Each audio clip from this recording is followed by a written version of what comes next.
So today I'm going to show you how I rethread my overlocker from scratch. As always, if you like this video and would like to see more, please don't forget to like and subscribe if you haven't already. As I've mentioned before, I have the Singer 14SH754 model, which is a budget range overlocker. The easiest way to rethread your overlocker is to do the tie-on method, where you tie the old thread to your new coloured thread and pull it through with the tension discs to 0. However, I'm now going to show you how to rethread it from scratch. It's really important to know how to do this because it can resolve a lot of issues for you. If for some reason it's just not playing ball with you, a key way to resolve that is to rethread the machine, because it could be that it's either gone wrong somewhere, so there's a bit where it should be hooked on that it isn't anymore, or it could be another reason where rethreading would just resolve the matter for you. It's definitely one of the things to consider if you just can't get the tension right, is to just try rethreading it. It might actually resolve the problem for you. There's obviously times you have to do it as well. For example, if a thread snaps, which again obviously could be a tension issue, but you do have to thread your machine in a particular order, so if you just rethread the one that's broken, it could actually mess up the whole system and then it won't overlock as it's designed to. So it's always best to, if it's the first thread you're meant to thread, you've got to redo all of them theoretically. Okay, so on my next project I want to use this black thread, so I'm going to show you how to thread it. First thing to do is to open up the overlocker, and then I can see all the different areas that I will need to thread the machine. So on mine I've got this very useful gauge, which is very handy.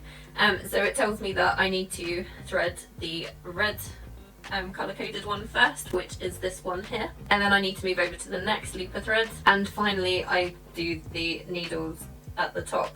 But even the needles are actually labelled 3 and 4, so I'm just going to follow the exact order to be safe. Something you do need to remember before you start completely, because you're rethreading it from scratch, you don't have to actually set your tension disc to 0. You can if you want to, but you do need to remember to put it back up to the correct tension. So you can just leave it, for example, I'm going to put mine to 3 next because I need to work out the correct tension for my new project. So I'm going to put it up there for now just because I might forget. Another thing you need to do is make sure the presser foot is up, because this will disengage those tension dials. So I'll just check.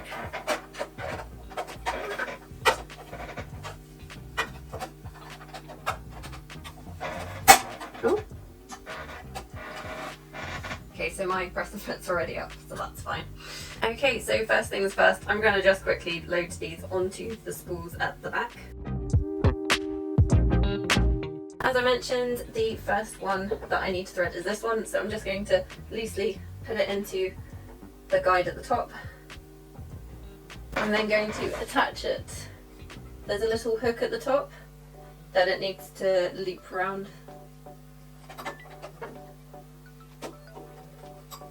So I've just added it there. You need to make sure it goes straight through the tension disc here, nice and cleanly, so it's always good to potentially hold that top part of the thread taut just to make sure it's sandwiched nicely into the tension disc. There's a hook lower down on this machine, so you need to make sure that your thread is hooked in there, and then you continue down to the rest of the hook. So as I mentioned before, you can see exactly where you need to thread on this machine. There's also colour-coded dots, so I'm just going to hook it onto all those bits. The final destination for this bit of thread is to go through the looper, so that's the needle that comes across on your fabric. So I'm going to use my tweezers here.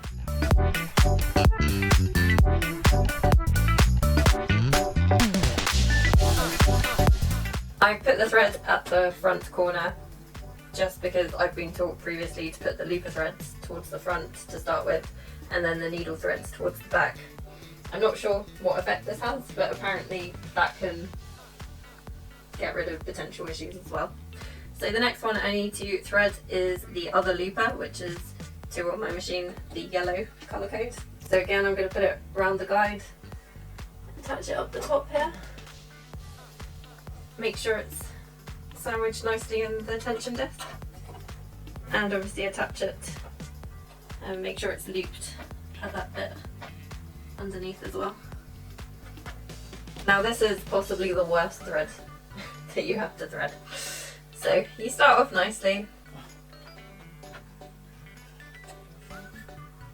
So again, you've got the nice colour code system. That's all simple, just make sure it's snapped into those sections. Then it starts to get a bit trickier. So that one's not too bad. But then as you can see on the diagram here, it then has to loop up behind a section of the machine. So the needle that it's eventually going to loop through, you have to draw it up behind that. And then it hooks on a bit at the corner. And then you thread it through the eye of the needle. So this is definitely the worst part, and on other models you can undo this section of the machine and you can see the other side. So although it can get dustier, that model of machine, it's so much easier to thread at this point. So yeah, this is definitely the bit I get frustrated with. So I'm just going to do my best.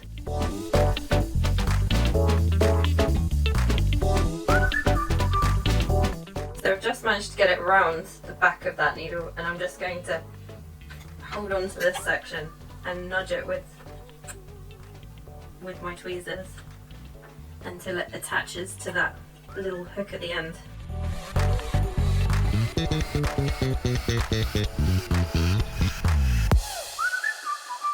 Okay, by fluke it has slotted in place just then. I would move it around a little bit with the dial if it's not quite in the right position, because then, although that was easier for catching it on the corner, I now need to move it to be able to thread the eye of the needle. So again, I'm going to use the tweezers that came with the machine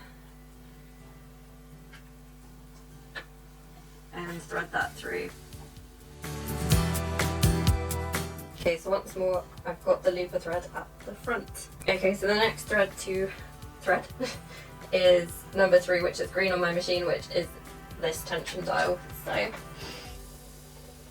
going to find the end of this one, hook it up on the guide once more, attach it at the back, make sure it goes through the tension disc. So on the green thread, you need to hook it as guided on the diagram. There are 2 hooks that goes through, and then it goes up on this top ledge. Again, it is colour coded on this machine, which helps. And you need to thread it onto needle A. So I'm just going to put it around the loop guide, and then again, these tweezers are really useful for threading the needle. So with the needle threads, I'm going to pull them towards the back corner. Finally, I'm going to thread the final needle thread, again up over the guide, across that bit at the top, taut through there.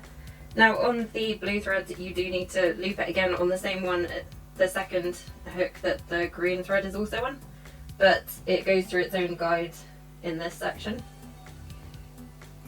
Then you loop it through for needle B, and once more thread the needle. Now that the machine is fully threaded, I'm going to put the presser foot down. Draw all the threads together towards the back. I can close that. Obviously, if you did leave the tension disc at 0, you can now adjust the tension. And although I haven't got any fabric here, I'm just going to test that the machine is running smoothly. So I'll switch it on and give it a go.